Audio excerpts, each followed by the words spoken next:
Hi there, Kristin, your certified mortgage planning specialist.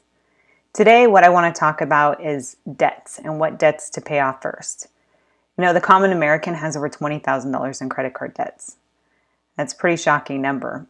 But what's more shocking is just a lot of people are in debt because they don't know how to get out of debt. So what I really want to do is talk to you about what do we need to look at in order to pay off the debts that we have. So there's a couple fundamental pieces that we want to look at. The first one is that first you need to know what your debt looks like. So what I want you to do is to get an Excel spreadsheet, very simple, write who the debtor is, who you owe, how much you owe, when the payment is due, what the interest rate is. That way you have a snapshot of all of the debts that you have. Now the reason that it's important to know what the interest rate is we want to make the best financial decisions when making payments. So what we want to do is first look at the list of the interest rates. So what I would do is just sort them and put the highest interest rate first and go down. And we want to look at the first one that has the highest interest rate. Now what we want to do is tackle paying that one first. What I would encourage you to do is take all the other payments that you have, all the other debts, and if it's an installment loan means that it's open-ended, meaning that you make so many payments and then it's paid off. It's not like a credit card, which is revolving, meaning that you can continue to charge, repay, recharge, repay. So installment means that it has a start date and it has an end date, such as an auto loan, such as a student loan, a mortgage. Those would all be installment loans. So those are going to be a little bit different that we look at than our revolving debt. Our revolving debt, because it is revolving and it's an open line of credit ideally, they're high interest rates and you can't change them and they're impacted by what's going on in the market. So what we want to do is focus on getting all of those paid off, then looking at the installment debts. So what we want to do is itemize all of our revolving, highest interest rate down. All the installment debts, you're going to pay just the regular monthly payment on it. All the revolving debts, if your minimum payment is $25 on one, I want you to pay $30 on it. There's a way that they change with the credit reporting system now that your minimum payment made versus more than your minimum payment has an impact on your credit score. So only $5 more, it's not going to be a big deal, but I want you to pay at least $5 more on the debts. The highest interest rate credit card or revolving debt that you have is where we're going to start making the biggest impact and getting that paid off. Once that one's paid off, we're going to the next highest interest rate and then the next highest interest rate, and then keep going until they're all paid off. Important disclosure. If you pay off a credit card, do not close the account. If you close the account, it's going to look as if you can't afford the debt and that you can't manage it, so it actually hurts your credit scores. Now, ideally, you want to have about 3 trade lines on your credit report that are open. It's okay if you have more. Now, if you have a ton of credit cards and you're paying them off and you want to close some of them, let's say you have an annual payment on them, and so you don't want to leave it open because you don't want to have to make the annual payment. I'd encourage you to only close one at least every 6 months. Ideally 6 months to a year, only closing one at a time. If you have to, because there's a payment that you have to make, an annual payment, and it doesn't make sense for you to keep that card. Now you also want to consider before you close that card how long you've had it.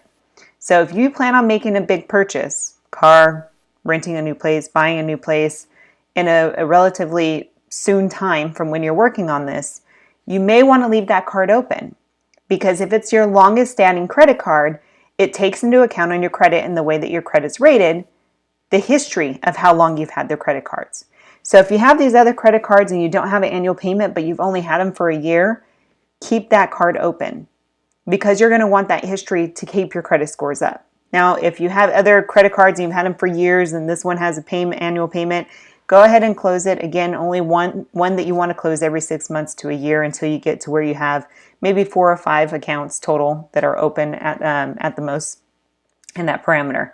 So again, if you pay off the credit card, don't close it unless you have all these other cards that have long history, good pay history, and you have an annual bill that comes due on the other one and don't want to keep it open.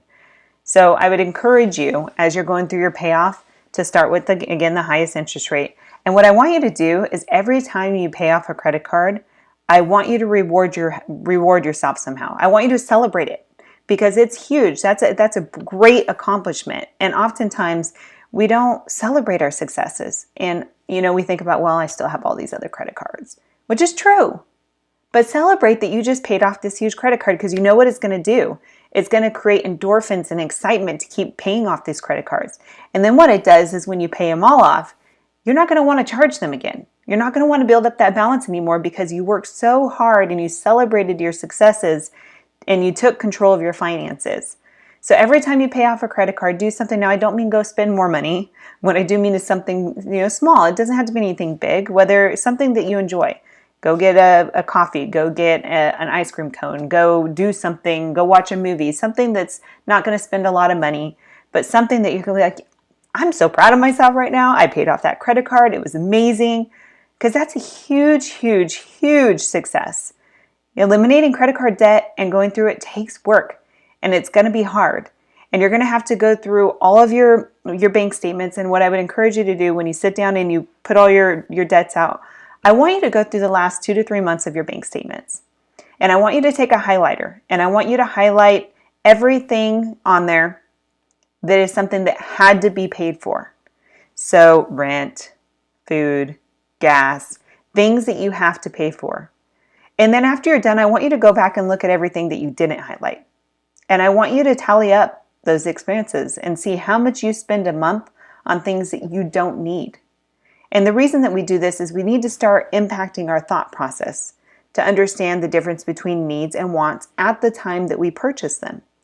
We get so excited, we get an adrenaline rush, and we like spending because it makes us feel good, and it does. It changes your state for that moment. But then you're left with the impact of what that means. And so before you make a purchase of something that is not a need, I want you to ask, do I really need this? And is this really going to make me happy long term? Or is this just filling a void, and what void is it filling? And of course, there's going to the movies and stuff. Yeah, I'm gonna enjoy that entertainment. And I'm not saying to not enjoy life. I'm just saying while you have debt, you really got to consider your wants and your needs. And you need to develop a desire to not have debt. And really picture and focus on how you're going to feel when that debt's gone so that you stick with it. So you're going to go through and you're going to figure out in your bank statements things that you can eliminate, and you're going to commit to not spending the money on those things until at least your debt's paid off. When your debt's paid off at that point, then you're going to develop a spending plan that says, here's my needs, here's what I budgeted for my wants, so that I don't have to charge these things anymore and I can live within my means.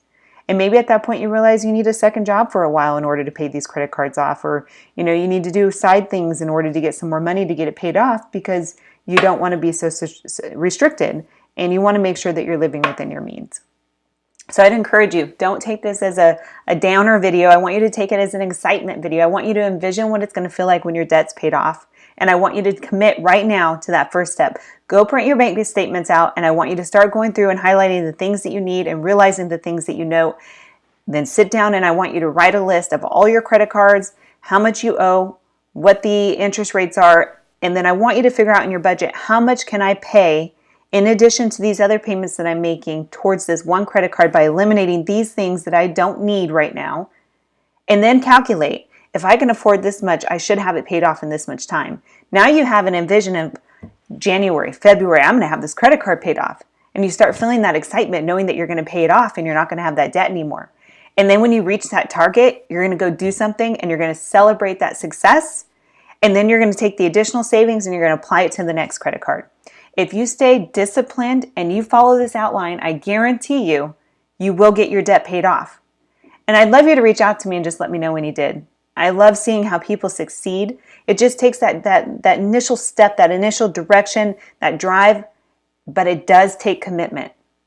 So take a moment and just say, yes, I'm committing to paying off my debt, and I'm going to be super excited and celebrate every success, and I'm going to manage my finances and live within my means. I hope you take this information. I hope that it helps you. If I can be an additional resource of inspiration or help you with anything, or you have any questions, please reach out to me. I'd be more than happy to help.